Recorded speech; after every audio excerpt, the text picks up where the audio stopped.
Hello children, आज हम कक्षा 6 की हिंदी थर्ड लैंग्वेज की पहली कविता नमन का अध्ययन करने जा रहे हैं। नमन का अर्थ जानते हैं ना आप लोग?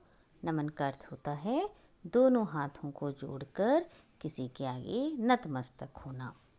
नमन जो है भारतीय संस्कृति की एक विशिष्ट पहचान है। तो पहले हम इस कविता का अध्ययन करेंगे। इस कविता के अध्ययन के पहले हम इसके कुछ कठिन शब्दों पर एक दृष्टि डालते हैं। जो पहला है नभ, वृक्ष, प्रकृति, चीज़, शीतल और हरियाली। तो नभ का अर्थ होता है स्काई, वृक्ष पेड़ या ट्री, प्रकृति नेचर, चीज़ अ थिंग, शीतल ठंडा या कूल, हरियाली ग्रीनरी। तो अब इस कविता की पंक्तियाँ। सूरज एक, चांद भी एक, नभ भी हम सबका एक, धरती हम सबकी एक, इस पर रहते हम सब अनेक। किसने इन सबको बनाया, किसने फूलों को महकाया, किसने चिड़ियों को चहकाया, किसने वृक्ष को दी छाया। किसने दी प्रकृति को खुशहाली, किसने दी बागों को हरियाली, किसने दी फूलों को लाली, किसने दी खेतों को हरियाली। जिसने दी ये सारी चीज़ें, उस प्रभु के हम गुण गाएं।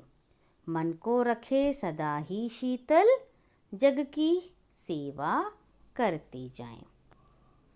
तो जैसा कि इस चित्र में आपको दिखाई दे रहा है, दो बच्चे आपस में बातचीत करते हुए या फिर इस पोयम का गान करते हुए कह रहे हैं। क्या कह रहे हैं? सूरज एक, चांद भी एक। तो जैसा कि हम लोग जानते हैं, सूरज जो है एक है कि नहीं? एक सूरज है और एक चांद है। और क्या है? नभ भी हम सबका एक, आकाश भी एक ही है, लेकिन इस पर रहते हम सब अनेक। इस धरती पर जो धरती भी जो एक ही है, उस धरती पर कौन रहता है? हम सब अनेक। तो क्या कहा जा रहा है कि एक सूरज है, चांद भी एक है, नभ मतलब आकाश भी एक है और धरती भी हम सबकी एक है, लेकिन इन सब पर रहते कौन हैं? अनेक लोग। हम लोग हैं, अनेक हैं, अनंत हैं हम लोग। तो क्या कहा जा रहा है? एक सूरज, एक चांद, एक नभ और एक धरती, पर इस पर रहने वाले वासी अनेक हैं। तो अब बच्चे आपस में यह प्रश्न कर रहे हैं, इन सबको किसने बनाया है? किसने जो है फूलों को महकाया है? फूल जानते ना, फूल कभी आप फूलों के पास जाकर उसकी महक लेने की कोशिश कीजिए। फूलों में जो है बहुत ही अच्छी खुशबू आती है। फूलों की महक जो है, बच्चों को ये डाउट हो रहा है कि फूलों को महक किसने दी, फूलों को किसने महकाया है। और चिड़ियों को किसने चहकाया है? बच्चों कभी आप अपने गार्डन में बैठकर देखिए या फिर बाहर चलते हुए देखिए, पक्षियों की जो आवाज़ होती है बड़ी ही मधुर होती है। तो बच्चे आपस में बात कर रहे हैं कि इन चिड़ियों को किसने चहकाया है, या फिर चिड़ियों को इतनी मधुर आवाज़ किसने दी है। और किसने वृक्षों को दी छाया? वृक्ष जो है, इन वृक्षों को जो है छाया किसने दी है? छाया का मतलब होता है शेड। किसने दी प्रकृति को खुशहाली, किसने दी बागों को हरियाली, किसने दी फूलों को लाली। तो किसने जो है हमारे नेचर को इतना सुंदर बनाया है ना? हमारा नेचर सुंदर, कितने सुंदर सुंदर पेड़ हैं, पौधे हैं, पक्षी हैं, नदी है, तालाब है, पहाड़ हैं।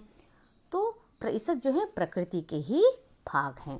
तो किसने हमारी प्रकृति को इतना सुंदर बनाया है? और किसने हमारे बागों को, बाग मतलब होते हैं गार्डन, हमारे बागों को इतना ग्रीनरी किसने दिया है? किसने दी फूलों को लाली, फूलों को जो है इतना सुंदर रंग किसने दिया है? किसने दी खेतों को हरियाली? ओके, तो ये सारे प्रश्न जो हैं बच्चे आपस में पूछ रहे हैं। अब इन सारे प्रश्नों के उत्तर जो हैं इस पोएम के लास्ट पैराग्राफ में हैं। जिसने दी ये सारी चीज़ें उस प्रभु के हम गुण गाएं। तो हमें ये सारी चीज़ें किसने दी हैं? प्रभु ने, ईश्वर ने जो है हमें यह सारी चीज़ें दी हैं।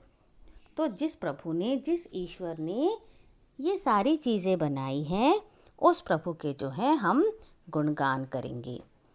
और क्या करेंगे? हम इन सारी चीज़ों को देखते हुए, आनंदित होते हुए हम अपने मन को सदा ही शीतल बनाए रखेंगे। हम अपने मन में हमेशा ठंडक बनाए रखेंगे।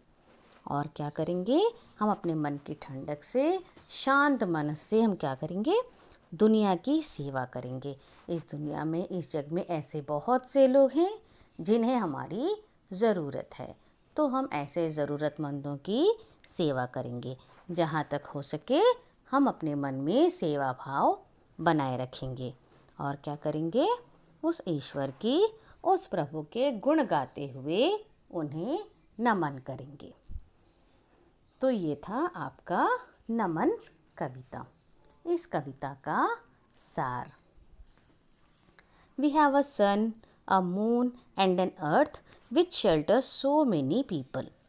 The one who made the flowers, made the birds chirp and who gave us shade from trees.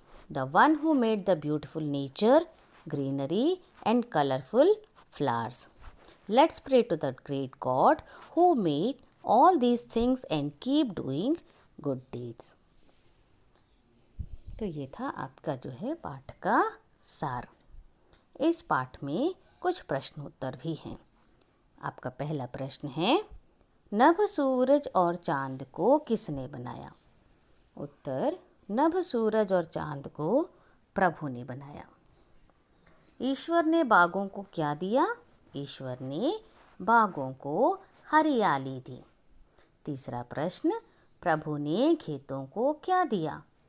उत्तर है, प्रभु ने खेतों को हरियाली दी।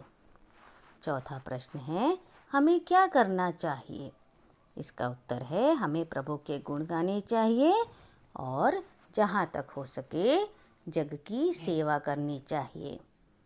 ओके, तो ये था आपका 6th standard 3rd language Hindi की पहली कविता का सार और कुछ प्रश्नोत्तर। Thank you.